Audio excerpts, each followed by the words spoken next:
So thank you for being here today. Yeah. I'm excited because you have a big set today at the BMI stage. Yes. So you're gonna perform here, and like, what do you want fans to get from your performance? I think every performance is about my fans getting to know me a little bit more. From this perspective, you know, we've known each other kind of accidentally through the music all these years, and so when I am kind of telling my story on the stage, doing my own thing with no limitations, that's the most exciting part about me getting out here and meeting all the new Tayla Parx. Cool. Have you performed at any festival beforehand? Yes, but only maybe like 3 other ones. I did South by Southwest and some other like foreign festivals that were really, really cool and massive opportunities. So I'm excited to keep it on going. Cool. So you've released your debut album, We Need to Talk, this year. What are some of the songs that were like difficult for you to write, or like you had a type of like experience in writing it? You know what I mean? Well, I definitely think Easy, the very last song, was a very hard song for me to write because of the fact that it was probably one of the most vulnerable points that you'll see me. And yeah, I just was having to be real with myself about the fact that, oh damn, I got my little feelings hurt, and it's okay, because that is leading up to the perfect story for the next album, and to see how I kind of cope with all of that. Cool. So like your latest single from your album is called Rebound with Joey Badass. Why did you choose to work with him out of so many rappers that are out there right now? Well, I think that even going back to my mixtape days, I've always been very choosy about the features that I participate in, and the artist has to really speak to me. So that's what Joey Badass was. I think he's such an incredibly talented artist. Same thing with Cautious Clay and Duckworth. You know, I usually like to grab up people before they are the massive superstars. Like that's the same thing with Khalid. I had the Khalid feature before everybody had one. You know, and it's fun, you know. I get to make my own decisions with who I feel like brings that record to life even more. Cool. And you also are going to release a music video for the song. Do you know when you're going to release it? Or? It should be soon. I'm releasing it when I like that edit. So many fans don't know, or like, well, yeah, many fans do know that you have a specific title called Tailor Made for all the music you actually work in. People don't know that you work in The High Hopes with Panic at the Disco, Ariana Grande's Thank You Next, Seven Rings. You've worked with Christina Aguilera on the single. I'll be like, I'm fetus. Accelerate with Ty Dolla $ign. You've worked with Julia Michaels as well. So how is it working with all these big artists, and like, what do you get from them? Well, I think the first thing that you get from me as a songwriter, I get inspiration and I get perspective, because we all have different perspectives depending on how you've grown up, where you've grown up, you know. And so to see kind of everybody else's take on love or hope or, you know, unrequited love, whatever that subject is awesome for me, and it allows me to just see other people's perspective and be a part of that and be empathetic and be a part of telling their story that they feel like they need to tell, you know? Yeah. And personally, what song would you consider like your highlight song to have written or took a part of?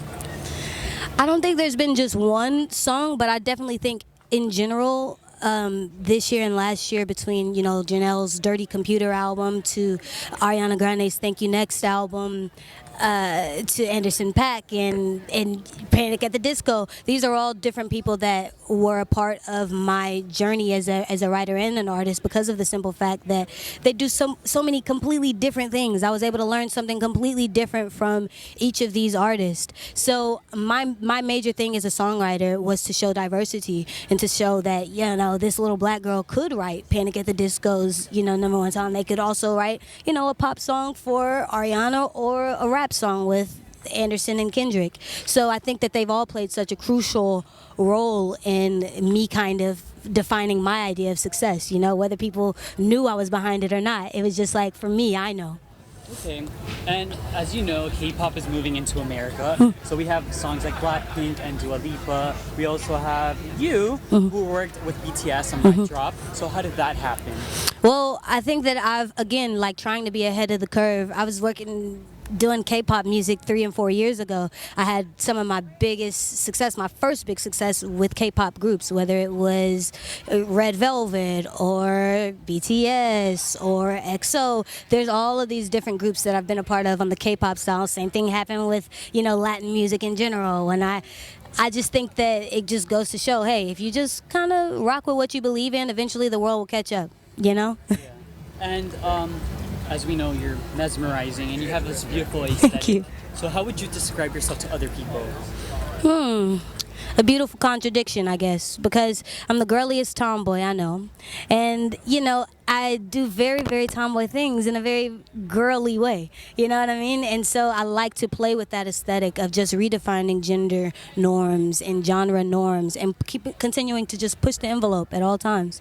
Okay. And as I mentioned before, you work with Julia Michaels on Heaven.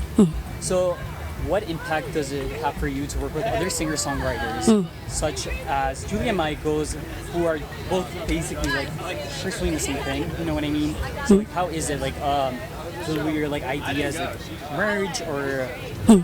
Well, Heaven was such a beautiful song, and I'm so happy that Julia was the artist that is singing it, and obviously the soundtrack was incredible to be a part of, 50 Shades of Grey. But definitely, I think that there's another unsaid respect that you have when it's a singer-songwriter who, obviously I respect her so much as a writer and all the things that she's done for other artists, So obviously, I'm here to support any female who is killing it, and whatever they want to kill it as.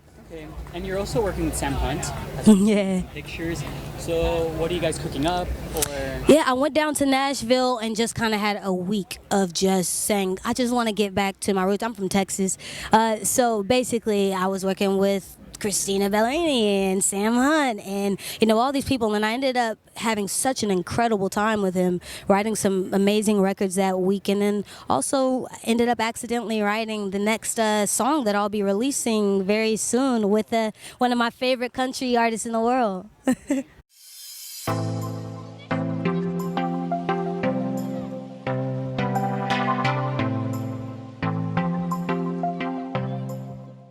5 female artists that I would like to collab with.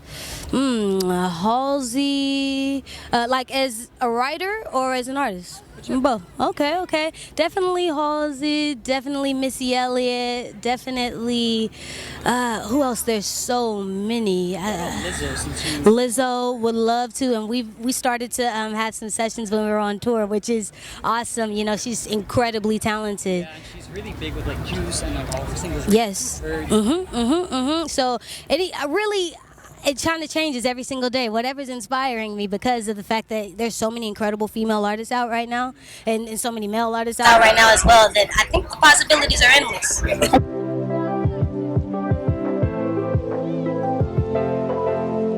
It's very interesting because Normani's album has been a process that's kind of happened years and years, and we've done so many songs, whether it's been a part of her album prior to it or after, we've done a lot of records, and I'm excited to see where the project goes. Either way, I'm here just supporting another young black girl. We've worked together since I was literally a teenager, like 19 years old, and so we're going to continue to make more music, and hopefully we find that song that she just loves, and be the star that she truly is.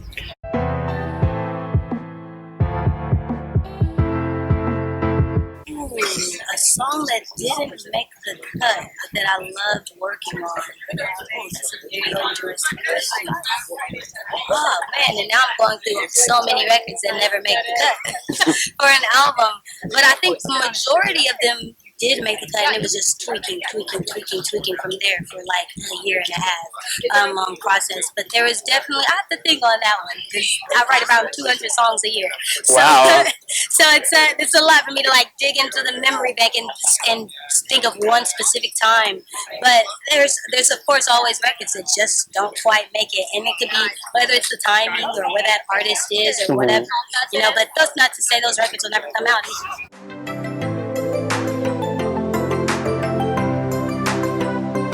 That's been incredible because obviously I love working with girl groups. I've done this since the very, very beginning of my career.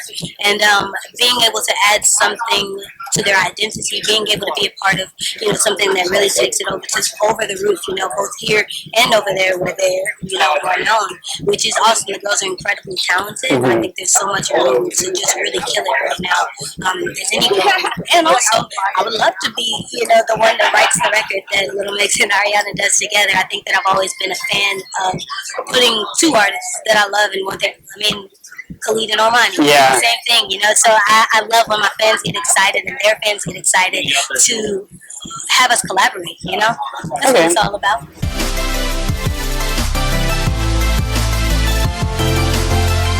I guess you gotta wait and find out. Oh, okay. Okay. Well, thank you so much for hanging out with us, Thank and you. It's nice to meet you. we can't wait to see you. All right, for today. sure. I'm excited to turn it on up. Lollapalooza.